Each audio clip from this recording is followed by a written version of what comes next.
What is good, Porch Talk Sports, guys? I am your host, JP, as usual, y'all.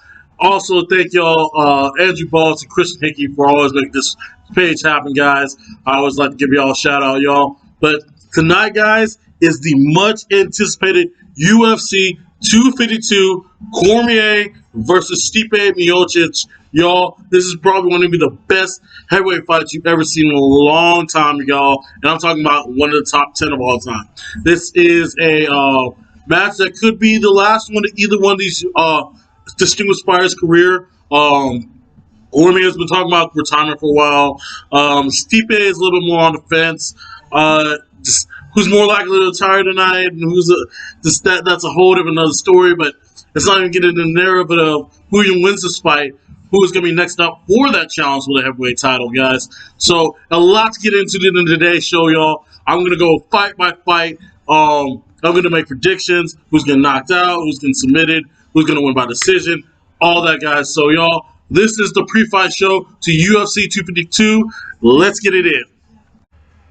Alright, guys, starting off UFC 252, the first match of the main card is going to be John Dodson versus Merab. I'm not going to say his last name because I cannot pronounce it to save my fucking life. So, I'm just going to get into who's going to win it and who's going to why.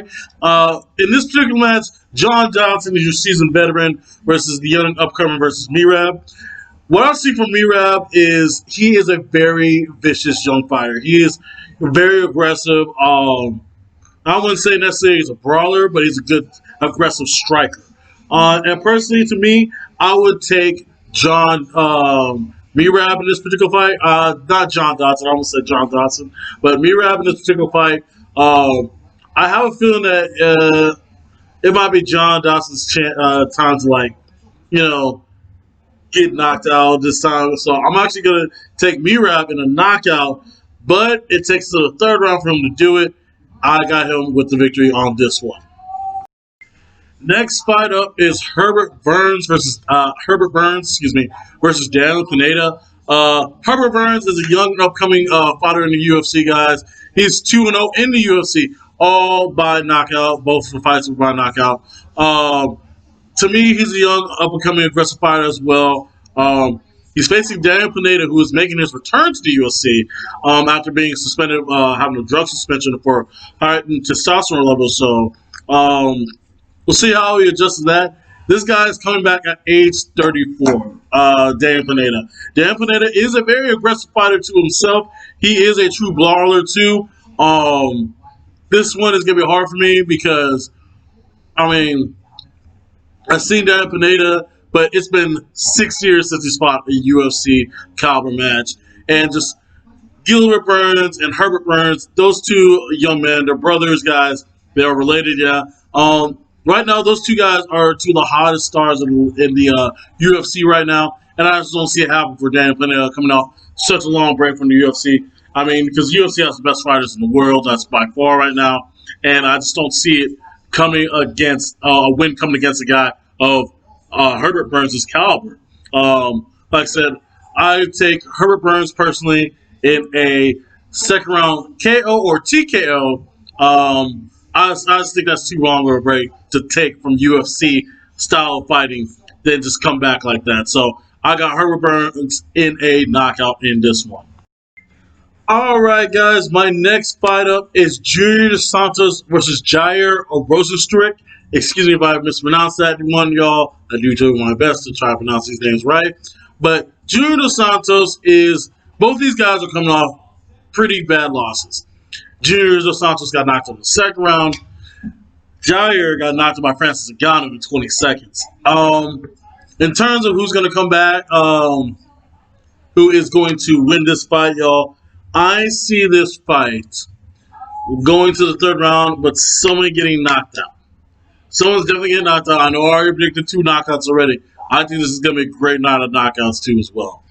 I personally predict, and this one I went back and forth on because Jair lost his first match ever in the UFC to Francis Ngannou, who should possibly actually be fighting for the UFC heavyweight title coming up soon. But I also looked at Junior Dos Santos. Hey guys, honestly, by the edge of but just by edge, y'all, and I went back for force between this for a while. I'm going Jair. To me personally, he is the more he's a more fluid hand. He has more fluid hand speed. I think he's better in ground game. Don't know, Junior Dos Santos is a legend, but I think he goes down tonight, man. I mean, I could see it going Dos Santos' way, but I feel that this is Jair's time. And don't get me wrong, he is not one of the league contenders for that heavyweight championship, but he wants to keep himself in that conversation. So I see him keeping himself in that conversation with this fight. So I have Jair winning this fight tonight.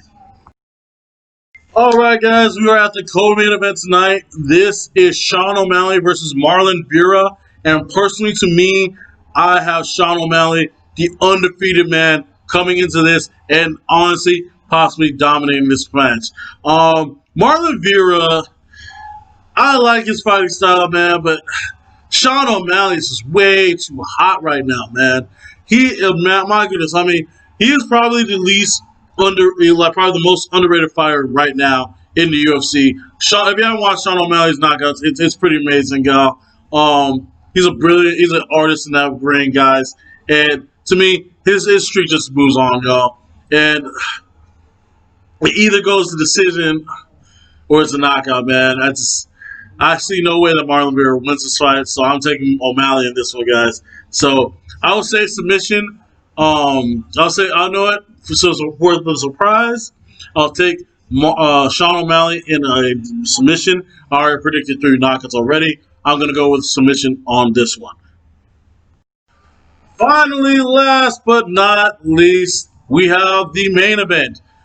Daniel Cormier versus Stipe Miocic. Now, with so much on the line, these guys, this fight right here is possibly to find the legacy of who is the true greatest of all time in the heavyweight division in the UFC. So these guys are definitely going to put a little bit something extra on it. I'm going to tell you right now, nobody's getting knocked out in this fight. Nobody's getting knocked out in this fight. This is going to be a full 5-round, full distance, brawling, absolute crushing, my goodness, fight, guys. I don't see Stipe knocking out DC again. I don't see DC knocking out Stipe. So it's just these guys' styles. They have so much in common. So a lot of things are going to balance each other out. But I see a way Cormier wins. If the fight is mainly on the ground, Cormier will win this fight. But it's not going to be mainly on the ground because I believe with his strength, Stipe Miocic is going to be able to block some of those takedowns that Daniel Cormier is so famous for, guys. You got to remember this guy is a lot stronger than he looks, dude. He's probably one of the strongest heavyweights in the UFC, guys. So I'm honestly taking for my winner tonight, Stipe Miocic, in a 5-round decision. It could be split or unanimous. I'm not going to decide on that. But I say 5-round decision for Stipe Miocic in the victory tonight. So, guys, if you like what you see, y'all, subscribe to the channel. There is a description down here or down here. I don't give a damn. But, y'all, just please subscribe to this channel, guys. I thank y'all so much for tuning in to Porch Talk, guys. And I hope to see y'all again, guys. I'm doing a post-fight after this fight, y'all. So I hope to see y'all then, y'all. Good night, guys. And I hope I see you after the fights.